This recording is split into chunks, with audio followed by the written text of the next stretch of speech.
Salam alaikum, la paix soit sur vous. Donc je vais vous faire un petit historique éventuellement sur le parcours qu'on envisage de faire, le parcours expédition dans l'Arabie ancienne.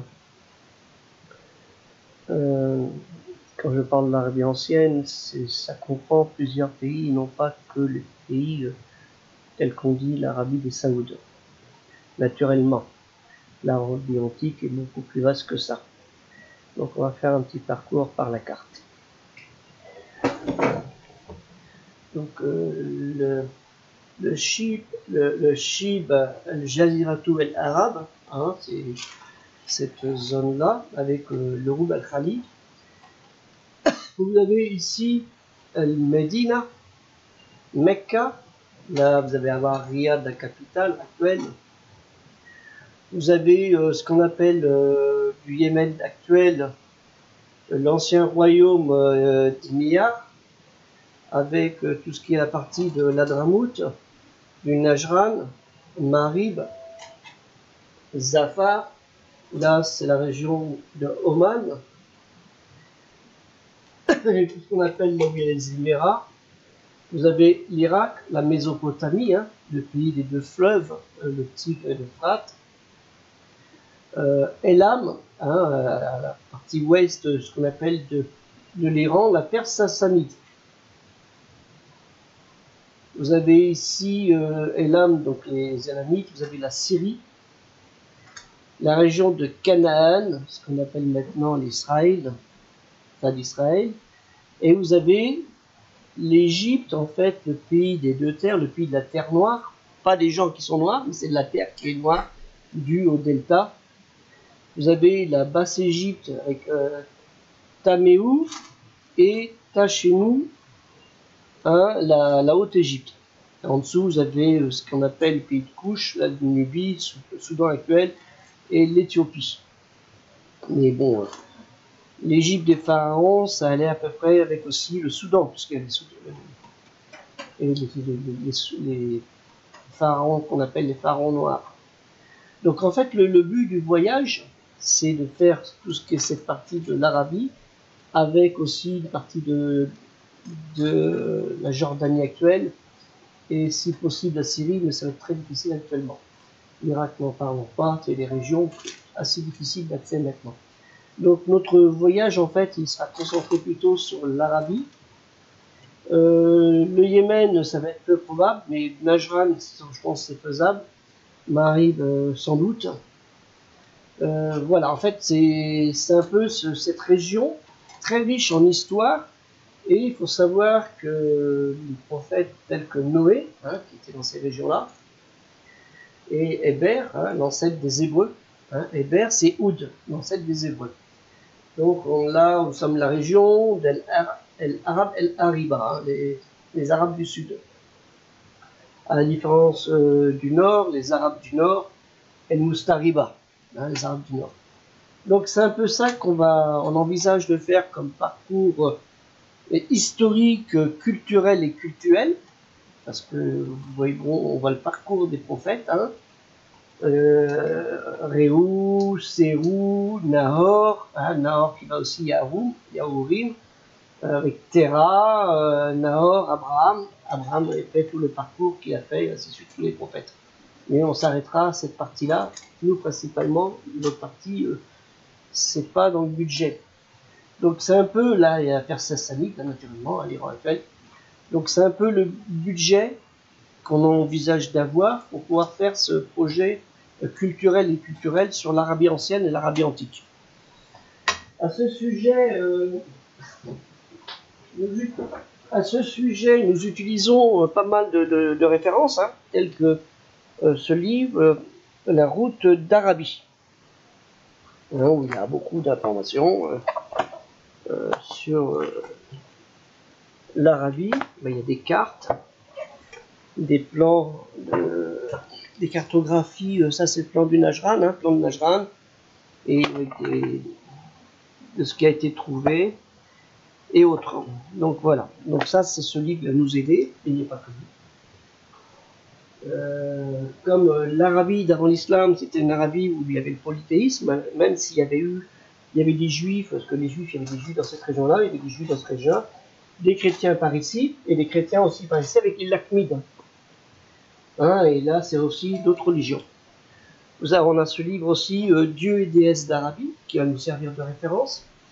Juifs et chrétiens en Arabie. L'Arabie antique de Karibil à Mahomet, à Mohammed, sallallahu alayhi wa sallam, celui, il a fait ça sur lui.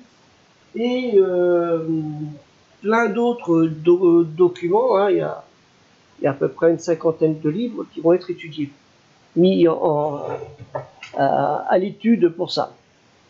Donc c'est le but, l'une des parties du but du projet qu'on envisage de faire, en plus qui va nous servir de point de départ pour l'exposition itinérante à travers la France, hein, et aussi une exposition fixe, hein, un musée de l'islam, mais dans ce genre de travail, et non pas genre, comme on voit au musée du Louvre, ou des expositions qu'on a vues dernièrement, qui ont été bien faites aussi, mais c'est pas la même conception.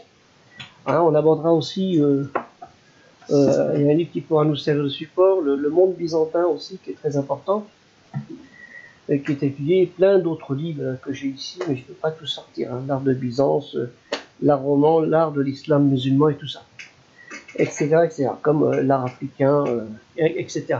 Donc c'est un peu le but, vous voyez, c'est pas, on veut pas quelque chose à la légère, hein.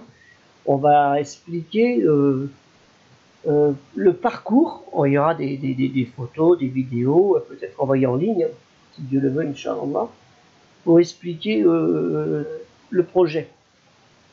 Donc on compte sur vous, hein, sur cela, et on espère, si Dieu le veut, aboutir. Et le travail, il n'est pas pour nous, hein, pour notre ego, pour notre grandeur, il est au contraire pour être un projet participatif, éducatif, comme on dit, comprendre, apprendre pour vaincre l'ignorance. Voilà, donc on abordera d'autres sujets, si Dieu le veut. Je vous remercie beaucoup. Salam alaikum, que la paix soit sur vous. A'udhu billahi minash shaitanir rajim, bismillahir rahmanir rahim, assalamu alaikum. Je cherche la protection de Dieu contre le Satan, le lapidé, et par le nom de Dieu tout clément et tout plein de miséricorde, que la paix soit sur vous. Dans la sourate 10, dans Al-Qur'an, la récitation révélée, le pêche, le rassemblé, la lecture, le discernement, le rappel. Dans la sourate 10, Yunus, Jonas, verset 99, et si ton Seigneur l'avait voulu, tous ceux des humains qui sont sur la terre auraient cru.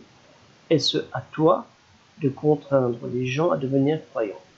Donc quand on dit est-ce à toi, Dieu dit à ses prophètes, messagers et avertisseurs, il lui dit est-ce à toi de contraindre les gens à devenir croyants? Donc si un prophète n'a pas à contraindre les gens, nous encore moins. Par contre, on peut inciter à connaître la lumière de Dieu. وَلَوْ شَاءَ رَبُّكَ لَأَمَّنَ مَنْ فِي الْأَرْضِ كُلُّهُمْ جَمِيعًا أَفَأَنْتَ تُكْرِهُ النَّاسَ حَتَّى يَكُونُوا مُؤْمِنِينَ. Y a-t-il sur cette terre sincèrement un croyant, Moumine, digne de ce nom, qui mérite ce nom de croyant, Moumine, qui place l'humilité, Habta, la crainte, la piété, Takoun, et l'amour de Dieu, Liwaji Allah, au lieu de son propre orgueil, cherchant à s'exalter lui-même. Istikbara. Je laisse à espérer et à penser que oui, car nous savons des êtres qui sont portés par la dévotion, Nasaka, au-dessus d'eux. Le nom est-il si important que cela? Notre progéniture, que ferions-nous pour elle? Que ne ferions-nous pas pour elle? Des milliers d'euros pour du rêve qui vont souvent au cauchemar. Je tiens à vous dire que certains de mes propos qui vont suivre dont certains vont se dire de quoi il se mêle celui-là. Ma réponse est très simple. De vous, de votre bien-être dans la foi religieuse monothéiste pure, qui pour moi depuis 50 ans est ma passion, mon leitmotiv, mon discours perpétuel, dérangeant parfois, afin de porter le comprendre pour apprendre, pour vaincre l'ignorance. Certains d'entre vous sont très généreux, trop généreux, prêts à acheter à n'importe quel prix, voire exorbitant, à leurs enfants, leur progéniture, la prunelle de leurs yeux si chèrement choyée, souvent pour combler ce qu'ils n'ont pu avoir dans leur jeunesse, dans le temps de leur propre vie inassouvie, avec le rêve d'une promesse glorieuse de ces enfants, qui seront, durant leur croissance d'humains parfois imperturbables, incontrôlables, voire arrogants et violents. Il suffit de bien regarder autour de vous, chez vous ou ailleurs, vous voyez bien ce qu'il y a. Dieu merci, ce n'est pas le cas pour tous. Ces parents de tout âge, mûrs ou pas, iront aller faire leurs achats à ces enfants avec des montants parfois exagérés, élevés, incontrôlables, voire à la folie de leur passion pour leur amour de petites têtes terribles, les montants souvent supérieurs à celui de leur nourriture, de leur éducation scolaire. La folie sera sûre des vêtements dites de marque, celle de la masse populaire, pas celle du vrai luxe. Des chaussures de sport, mais pas forcément pour l'usage. Les téléphones de dernière génération, régulièrement changés, en prétextant le contact, la sécurité et la trottinette électrique, pourquoi pas, les jeux vidéo avec leur série de violences et autres objets de consommation, pour parfois et trop souvent rien.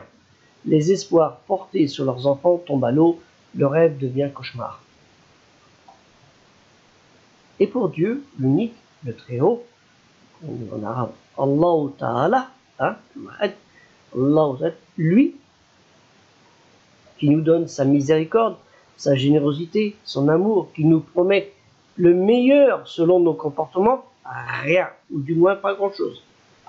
Mis à part la construction de lieux de culte, parfois plus par vanité, et retrouver un semblant d'existence du lieu d'où on vient, plus que par une foi d'illumination et de dévotion, sans rechercher un intérêt personnel, de besoin de communauté restreinte, de communautarisme, alors qu'il en est tout autrement. Pour rappel, la sourate 49, Al-Hujurat, les appartements, verset 13. Ô les gens de l'humanité, nous avons créé d'un mâle et d'une femelle, et nous avons fait de vous, répartis en nations, peuples et des tribus, pour que vous entreconnaissiez le plus noble, le plus respectable, méritant d'entre vous auprès de Dieu, est le plus pieux, c'est-à-dire fervent de dévotion. Dieu est certes omniscient et grand connaisseur, bien informé. Ya ayyuha an-nas inna khalaqnakum min dhakarin wa unta wa ja'alnakum shu'uban wa kaba'ila lita'arafu inna akramakum inda Allahi attakum inna Allah alimun kabir. La motivation n'y est pas. Presque du déni, du genre « Où vais-je trouver mon intérêt ?» Quand vous voyez des projets utiles, comme la création d'une grande exposition itinérante à travers la France, par exemple sur une durée de 5 ans, sur 150 villes en France, voire plus, digne de ce nom, qui apporte une vérité dont certains veulent cacher au nom d'idéologie vengeresse, de contraintes de toutes sortes, voire d'obscurantisme. De la création d'un musée de la foi, de l'histoire, de l'art, de la religion du monothéiste pur musulman, où tout est abordé sans tabou, avec des textes anciens de Mésopotamie, qu'on appelle entre les deux fleuves, le Tigre et Dikla, en acadien, ou en arabe, Dijla, Et l'Euphrate, It Pouratu, en acadien, et en arabe, El-Fouat, de l'Égypte ancienne, Kemet, le pays de la terre noire. Hein, pas des gens de la terre noire, mais de la terre qui est noire. On trouve dans le bord au nord de l'Égypte, comme j'avais expliqué à cet endroit. Hein, qu'on dit le pays des deux terres de la Haute-Égypte, Tachemaou, et de la Basse-Égypte, Taméou.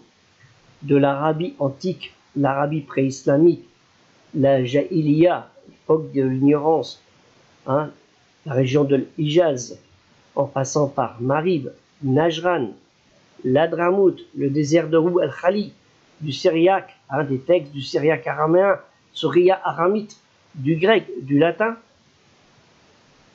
Une telle exposition à ce jour n'existe pas réellement en France.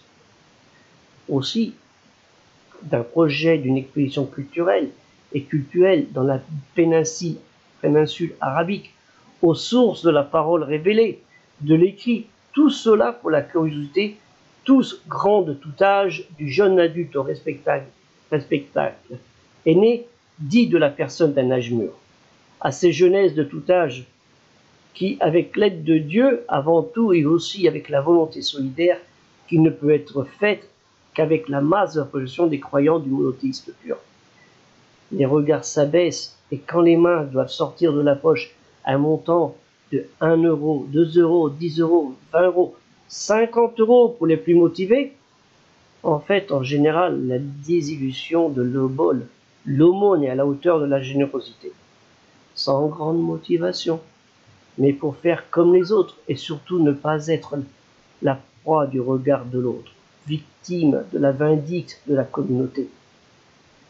Alors que si chacun donnait 2 euros par personne issue de sa famille, époux, 2 euros, hein, époux, épouse, enfant, multiplié par le nombre de la population des croyants, hein, une famille de 5 personnes, ça ferait 10 euros. Enfants multiplié par le nombre de la population des croyants du monothéiste pur musulman, nous pourrions atteindre des dizaines de millions d'euros, plus de près de 10 millions de musulmans en France.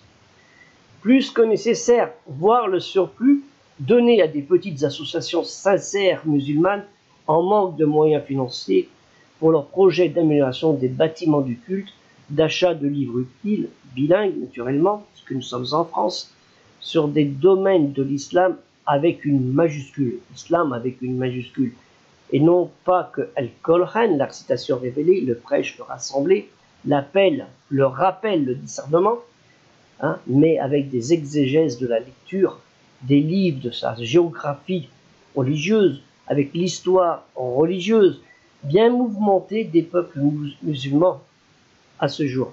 Les dernières trouvailles archéologiques qui nous donnent plus de lumière aux récitateurs. Et c'est avec ça qu'on peut avancer. Attention, rien n'échappe à Dieu le clairvoyant. Il voit tout et il sait tout de vous, du plus profond de votre cerveau et de votre cœur. Sa récompense sur le geste financier, avec générosité, sans se soucier des voisins, des ragots, en bref, faire acte de bienveillance, donner avec un cœur pur pour l'intérêt commun. Dieu, dans la sourate 18, Kaf, la caverne, verset 46, richesse et enfants ne sont que la parure, l'ornement de la vie de ce monde. Cependant que les bonnes œuvres qui perdurent, qui persistent, hein, ont auprès de ton Seigneur, hein, Dieu, une meilleure récompense et suscitent dans le cœur des fidèles une belle espérance. Al-malu wa al-banuna zinnatu al-hayati al-dunya wa al-barikatu al-salihatu khayrun inda rabbika tawaban wa khayrun amalan. Dans la sourate 34, Saba, au verset 4 et 36, afin que Dieu récompense ceux qui croient, font et accomplissent les bonnes œuvres.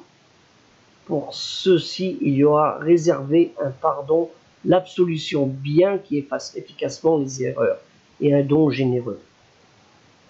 ليجزي الذين آمنوا وعملوا الصالحات أولئك لهم مغفرة ورزق كريم. Au 36, dis-leur, mon Seigneur Dieu dispense avec générosité, largesse ou parcimonie, restreint ses dons à qui il veut, mais la plupart des humains ne le savent pas. قل إن ربي يسد الرزق لمن يشاء ويقدر ولكن أكثر الناس لا يعلمون.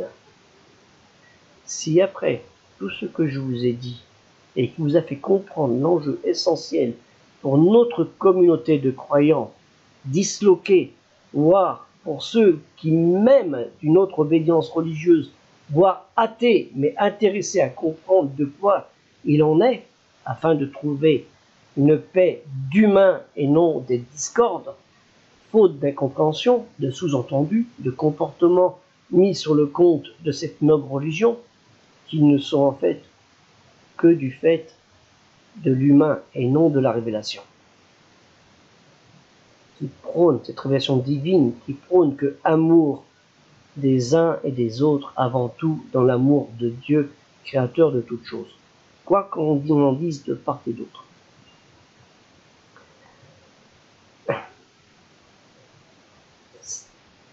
Si mon propos vous a intéressé, incitez à mettre la main à la poche plus profondément avec la motivation de réussite dans ces projets, voire à inviter par le partage pour cette réalisation très facile à faire, pour peu d'argent en fait, par chacun, mais beaucoup d'amour et d'amitié, et sincèrement, bien merci beaucoup. Je vous remercie beaucoup pour ce que vous allez faire, parce que c'est très important. Même si vous ne donnez rien, mais vous partagez cette vidéo, ce sera déjà une bonne action. Je vous remercie beaucoup. Assalamu alaikum. Que le salut et la paix soient sur vous.